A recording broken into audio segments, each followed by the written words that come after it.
I'm speaking to Khaya Sithole, who is a chartered accountant and thought leader. Khaya, we've heard a lot this morning about the geopolitical tensions that we are facing, and we all know we're living in quite a volatile era at the moment. Where do you think the market opportunities are within the current geopolitical framework? Yeah. So I think obviously within the current geopolitical framework, we've seen quite perhaps two extreme examples of what happens when there's fragmentation and versus solidarity.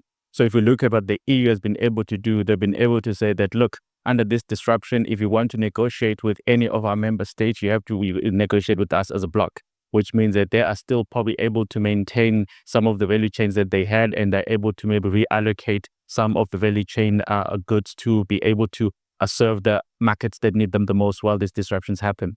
Africa, on the other hand, we've seen remains as fragmented as it has always been. And what you're seeing here is that individual countries are basically pleading their own individual cases with the US administration in order to try and maintain the access to those particular markets. And of course, the answers have been mixed. Some of those conversations are going to progress much faster than others. So I think the opportunity that everybody needs to be able to look around for is whether you can capitalize on your pre-existing trade relationships with other role players and with other partners, and try to be able to see how much you can get out of that or increase your particular trade patterns while there are still ongoing negotiations with the big US consumer market, which of course everybody acknowledges is remarkably lucrative. But at this stage of disruption, no one knows how much volumes they can ship or whether they should ship anything at all, particularly in the agriculture value chain, because you can imagine that, you can't ship goods and have them stored for years on end. So I think that it is definitely a difficult time, but every single country needs to be able to look around and see whether it can increase its trade and its trade volumes with other counterparties while we're still all trying to work out what on earth the United States is trying to do. Do you think there's any value in Africa trying to attempt to trade as a bloc, perhaps as it was with AGOA, or just in another sense as a bloc? Well, I think obviously, even if you look at the long-term conversation we've had about the Free Continental Trade Agreement, we've really moved from a position of everybody just approaching trade in insular terms. Then you had the different economic blocks, SADC being one, ECOWAS being another. And then there was obviously the grand realization that actually what we need is a united model that seeks to look at continent as a big a shopping ecosystem and trading ecosystem.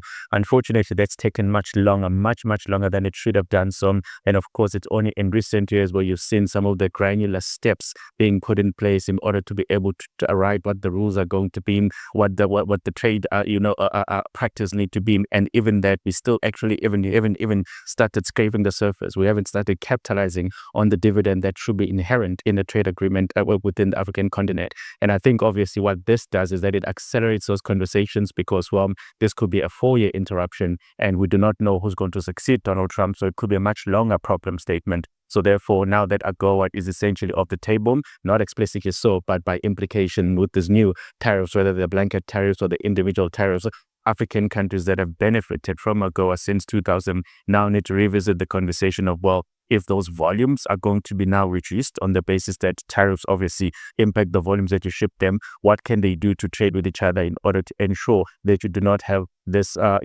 goods that are lying idle and essentially rotting because you can't ship them anywhere else? Very difficult times for Africa, but I think it's overdue conversations. Yeah. Certainly an overdue conversation. I think we are certainly in a very volatile climate at the moment, but it does sound like there is some movement in trying to stabilize the trade environment. Thank you, Khaya.